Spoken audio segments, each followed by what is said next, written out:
साबुदाणा भिजवताना तो जास्त वेळ भिजवू नका. पुरेसे पाणी घालून भिजवून घ्या.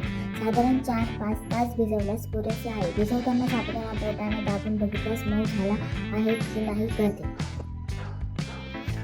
साबुदाणा भिजवताना त्यात जास्त पाणी घालू नका. पाणी इतके घाला की साबुदाणा ते पूर्णपणे शोषून घ्यावे. 1 बोट बुडेल इतके पाणी पुरेसे आहे. साबुदाणा भिजवण्यापूर्वी 2-3 वेळा स्वच्छ धुवून घ्या. यामुळे त्याचा पांढरा थर निघून जातो. आपण खिचडी चिकट होत नाही. खिचडी शिजवताना मंद आचेवर शिजवा. जास्त वेळ शिजवू नका, नाहीतर ती चिकट होऊ शकते.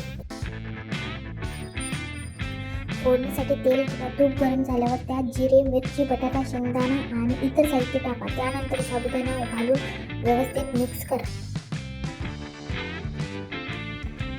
कढईवर झाकण ठेवून एक वाफ काढा. यामुळे खिचडी मऊ आणि मोकळी होईल. मीठ, साखर आणि इतर मसाले चवीनुसार टाका. गरम असतानाच कोथिंबीर आणि लिंबू पिळून सर्व्ह करा.